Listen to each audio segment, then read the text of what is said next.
Hello everyone, I am Veena Kumari, Assistant Professor English, Government Girls College, Para. Dear students, as you know,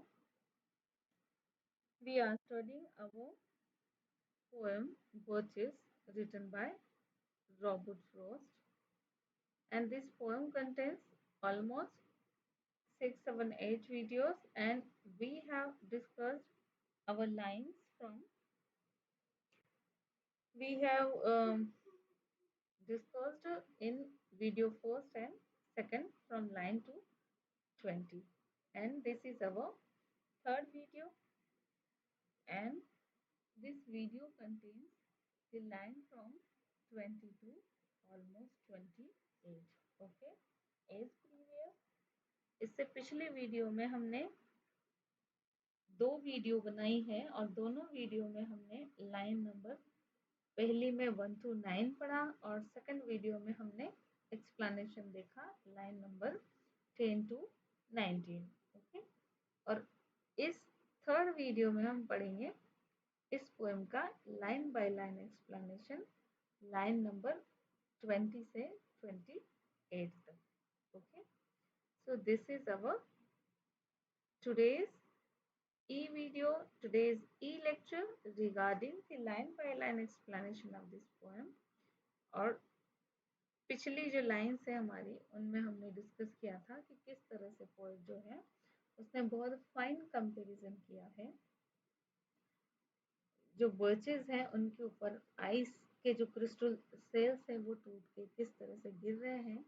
और next उसने comparison किया था line number 17, 18, 19 में कि जैसे कोई लड़की है.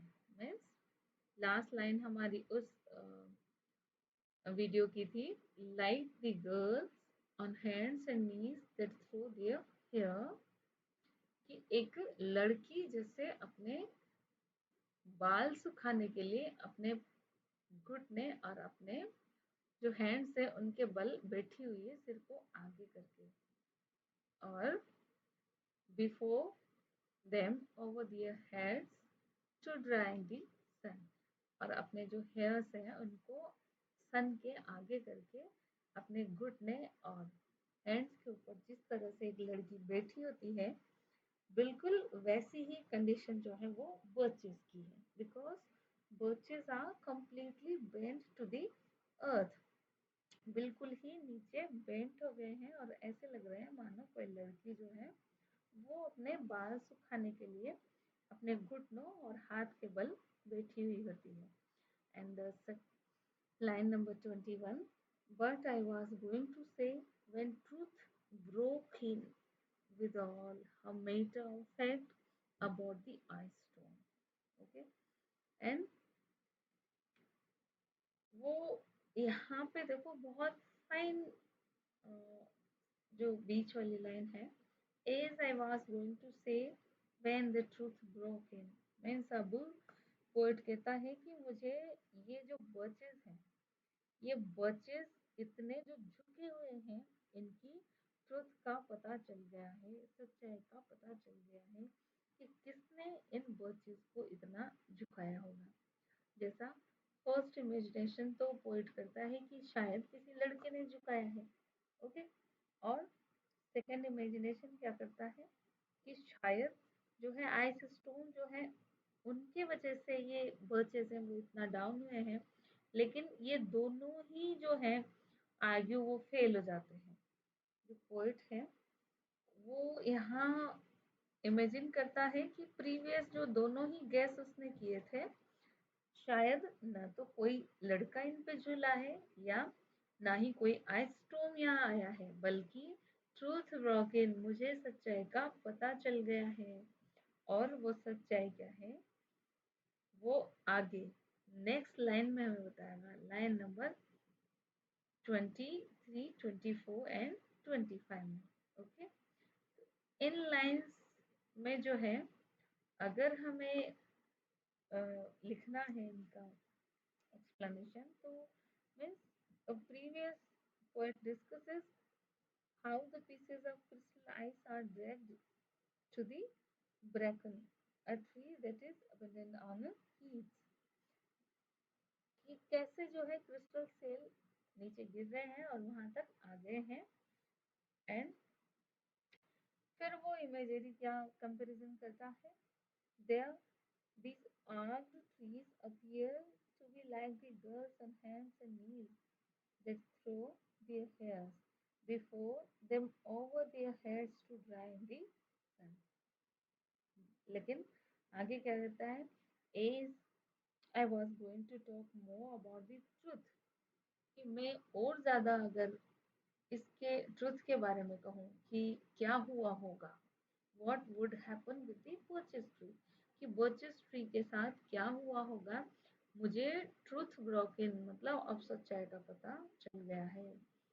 about the ice storm dawned upon me and I felt that some boy who had gone to fetch the cows must have been bending them। और जैसा देखो नेक्स्ट लाइन में, जो नेक्स्ट लाइन है उसमें देखो कैसे क्या ट्रुथ पोएट को पता चलता है। I should prefer to have some boy bend them as he went out and in to fetch the cows, some boys too far from the town to learn baseball। Means यहाँ पे जो है सबसे पहले पोएट ने क्या imagine किया था कि शायद कोई एक लड़का है जो इन पे झूला होगा और ये जो है बचेज वो कम्प्लीटली बेंट हो गए। सेकंड उसने क्या यहाँ पे इमेजिन किया है, सेकंड इमेजिनेशन पोएट ने किया कि शायद किसी आइस स्टॉर्म की वजह से ऐसा हुआ है। ओके, कि किसी बर्फ के तूफान की वजह से ऐसा हुआ है कि जोर से तूफान आया होगा और उस बर्फ के वजह से वो बचेस जो है वो पूरी तरीके से नीचे बेंट हो गए। okay? लेकिन अब यहाँ अगला जो है तीसरा आइडिया उसके दिमाग में आया है, तीसरी इमेजिनेशन उसके दिमाग में आई है, वो क्या कि न तो किसी लड़के ने इनको झुकाया है न ही किसी आइस स्टॉर्म ने इनको झुकाया है, बल्कि एक सच्चाई का पता मुझे चला है कि कोई लड़का है जो अपनी गाय चराने यहाँ आया था। Means I should prefer I should prefer to have some boy bend them as he went out and in to fetch the cows, जो अपने गाय चराने यहाँ पे आया होगा और शायद उसी की वजह से जो है ये बर्चेस कंप्लीटली डाउन हुए हैं। अब देखो नेक्स्ट लाइन में क्या आर्ग्यू यहाँ पे पोएट करता है कि वो जो लड़का है वो क्यों आया होगा और उसने यहाँ पे दिन भर क्या किया होगा। मीन्स वो अपनी cows to fetch the cows, अपनी गाय चराने यहाँ आया होगा, आया है डेफिनेटली। मीन्स अब उसको ट्रुथ का पता चल गया है, डेफिनेटली वो कहता है कि जब प्रीवियस आइडिया कि न तो कोई लड़का है न ही कोई आइस स्टॉर्म है बल्कि एक गाय चराने वाला जो है लड़का वो यहाँ आया होगा और दिन भर इन बर्चेस के ऊपर खेला होगा। क्यों?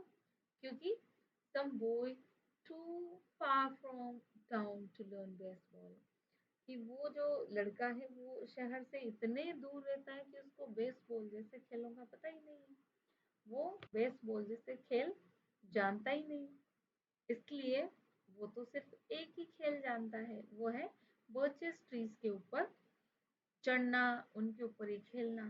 तो शायद वो अपनी काऊ को चराने जब फेच करने यहाँ आया तो वो पूरे दिन इन बर्चेस के ऊपर ही चढ़ा होगा निश्चित रूप से, क्योंकि वो शहर से इतने दूर है कि वो बेसबॉल जैसे खेलों का आनंद नहीं ले सकता, तो वो बर्चेस ट्रीज पे ही स्विंगिंग करके अपना टाइम स्पेंड करता है, यही उसका सबसे अच्छा टाइम स्पेंडिंग है।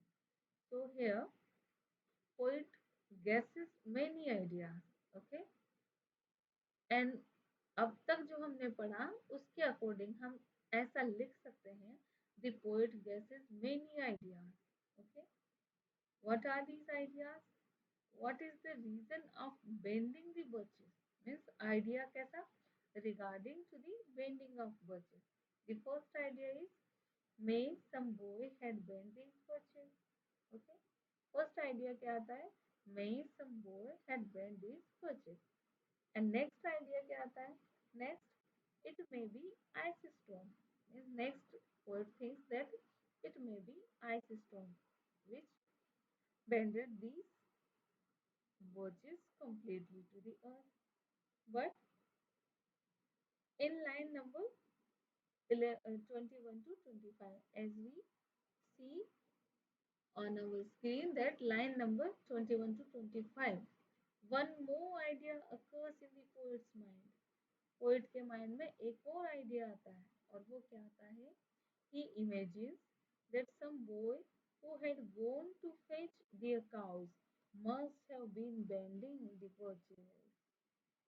Means यहाँ जो है पोइट ये कहता है कि निश्चित रूप से एक लड़का है जो अपनी गाय चराने आया होगा और उसी ने ही इन बर्चेस को जो है वो कंप्लीटली बेंड किया है।